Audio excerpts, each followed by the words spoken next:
Setelah berjuang keras melawan timnas Thailand, Indonesia kalah di leg pertama dengan skor 0-4 untuk Thailand. Lantas apa yang dapat kita evaluasi dari pertandingan kemarin malam? Telah bergabung bersama kami mantan pemain timnas Indonesia Bima Sakti. Selamat malam Mas Bima. Selamat malam Mbak Anissa. Baik, Mas Bima, Anda sendiri berpengalaman melawan Thailand ketika itu tahun 2000 ya, Mas Bima ya? Ya, Oke, ya, kalau misalnya Anda lihat dari pertandingan semalam, di 5 menit pertama Indonesia sudah kebobolan. Anda ya, melihat di situ ada mental yang down dari pemain Indonesia. Kemudian setelah ya itu betul jadi Mbak Anissa. jadi kacau gitu istilahnya. Ya betul Mbak Anissa. Tadi yang disampaikan Coach Sintayong mungkin ada benarnya juga. Karena kita kemasukan kurang lebih 2 menit ya baru Mhm. pertandingan awal. Kemudian saya pikir di situ sangat berpengaruh ke mental pemain.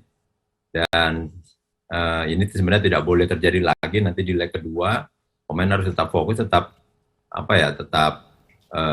konsentrasi saja walaupun kita sudah ketinggalan. Mhm. Jadi saya pikir kemarin menjadi pembelajaran benar buat pemain-pemain kita bahwasannya kita tidak boleh lengah. Berapapun hasilnya di awal ya langsung tetap konsentrasi, tetap melakukan instruksi dari Coach Sintayong. Mas Bima, kalau menurut Anda apa yang menyebabkan eh, teman-teman timnas ini apakah karena terkejut atau karena sudah Ya, keburu down di 5 menit pertama, ya, bahkan di menit kedua itu kira-kira apa? Ketika Anda mengalami hal ya, yang sama ketika itu, ya. apa yang membuat Dulu down tuh apa, Mas? ya tahun 2000 kita sempat final ya sama Thailand di Thailand waktu itu. Memang mereka hampir sama ya dengan pertandingan kemarin. Pressing Thailand ini memang luar biasa, transisi negatif mereka juga bagus banget gitu. Jadi saat mereka bertahan, saat mereka menyerang, begitu kalah bola, mereka langsung pressing balik, merebut bola lagi gitu. Jadi itu Hmm. yang harus kita waspadai besok. Usahakan jangan sampai bikin kesalahan lagi gitu, karena kemarin memang pressing Thailand sangat ketat sehingga kita agak sedikit kewalahan, sehingga kita berapa kali terjadinya gol karena kita tidak siap. Kemudian sebenarnya kita ada peluang juga di Wangga, tapi sayang tidak berbuah gol. Baik, kalau misalnya dilihat dari penguasaan bola, eh, Ya, pemain Indonesia yang kami lihat kemarin hampir tidak diberi kesempatan untuk menguasai bola. Apakah itu memang strategi dari Thailand yang memang mereka tidak pernah membiarkan untuk lepas itu dari kaki mereka? ya ini salah satu kelebihan Thailand ya Mbak Anissa ya. Dan kita lihat di babak pertama kemarin memang possession ball kita jauh sekali ya. Kita hanya 27%, kemudian 73%-nya milik Thailand. Itu babak pertama. Begitu Mhm. babak kedua full time kemarin possession ball-nya kita 33%, kemudian Thailand 67%. Nah, ini Mhm. memang sangat jauh sekali perbandingannya, dan memang kita akui Thailand memang memiliki penguasaan bola yang baik.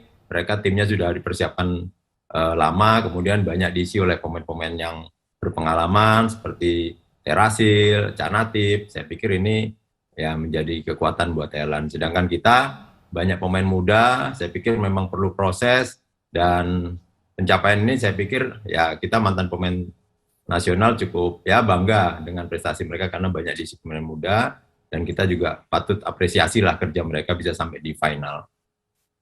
Baik, Mas Bima, pada pertandingan semalam, Coach Shin Tae-yong ini dikenal sering berganti-ganti strategi, bahkan dalam 6 pertandingan di Piala Ya. AFF ini dia terus mengganti strateginya. Kalau semalam strategi Cerdiko itu seperti tidak terlihat. Menurut Anda tanggapannya seperti apa? Ya, Coach Sintayong selalu selalu berubah ya. Kemarin formasi juga selalu berubah dari awal saat melawan Kamboja sampai kemarin terakhir melawan Singapura di semifinal, dan di final kemarin memang selalu berganti pemain. Dan mungkin di sini Coach Sintayong berpikir panjang ke depan, Hmm. karena tim ini bukan hanya dipersiapkan untuk di AFF 2020 ini aja, tapi banyak agenda ke depan. Jadi saya pikir beliau juga mencoba pemain semuanya agar diberi kesempatan dan ya hasilnya kita bisa lihat memang kemarin semua pasti kecewa ya dengan hasil 4-0, dan saya pikir ini sangat berat juga nanti di pertandingan leg kedua. Tapi Coach Sintayong, Egy juga pernah bilang bola bundar, kesempatan masih ada, ya semoga aja keajaiban bisa berpihak kepada timnas kita di leg kedua nanti hari Sabtu. Baik, Mas Bima, namun di sisi lain ada pula masyarakat yang tetap mengapresiasi kinerja dari timnas Indonesia. Karena kalau misalnya dilihat memang tidak apple to apple. Sementara pemain Thailand isinya senior semua yang sudah levelnya itu level Asia. Sementara timnas Indonesia ini isinya muda-muda. Hanya sedikit yang bahkan di atas 30 tahun. Ya, yang seperti saya bilang tadi Mbak Nisa, ini proses ya. Oleh sebab itu kita sebagai pencinta sepak bola Indonesia, ya kita harus bersabar menerima kekalahan ini kemarin ya terutama. Tapi apapun hasilnya nanti besok hari Sabtu, ya tim ini sudah berjuang. Artinya saya tetap bangga, tetap apresiasi perjuangan mereka, karena kita berpikir Coach Sintayong masih membangun pondasi ya. Ini adalah pondasi. Ya kita lihat prosesnya, dan kita kasih waktu buat Coach Sintayong untuk membangun sepak bola kita lebih baik ke depannya. Karena seperti di awal, tim ini sebenarnya udah diragukan, diisi oleh pemain muda, bahkan diremehkan oleh negara-negara lain yang bermain di AFF ini, karena mereka nggak punya pengalaman, mereka berpikir begitu. Tapi ternyata kita bisa melewati segala tantangan dari mulai awal, bahkan kita bisa menang lawan Malaysia, kemudian bisa walaupun susah payah, kita juga nonton juga deg-degan saat melawan Singapura. Jadi mereka sudah berproses dengan baik. Baik, Mas Bima, pertandingan leg 2 nanti adalah kesempatan terakhir. Mau tidak mau Indonesia harus bermain menyerang sejak awal. Menurut Anda nanti di leg 2 seperti apa? Apakah akan menyerang sejak awal? Saya pikir Coach Sintayong udah punya taktik gitu ya, karena ya seperti yang sering saya sampaikan, saya juga pernah bergabung dengan mereka saat latihan di Turki.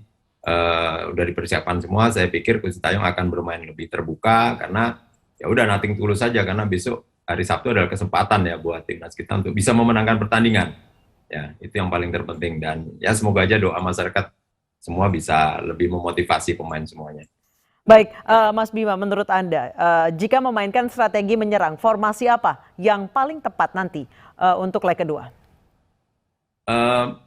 Berapa kali kemarin kita latihan, Coach Sintayong memang mengandalkan 4-3-3 ya. Kemudian saat bertahan mereka berubah menjadi 4-1-4-1 gitu. Jadi yang biasanya kemarin 4-3-3 gitu. Tapi kita tidak tahu besok apakah berubah, karena pasti juga Thailand akan merubah ya cara main mereka.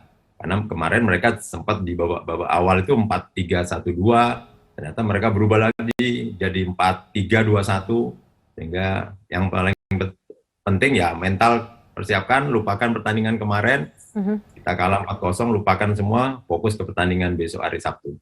Baik, terima kasih Mas Bima Sakti, mantan pemain timnas Indonesia, telah bergabung bersama kami di iNews Prime.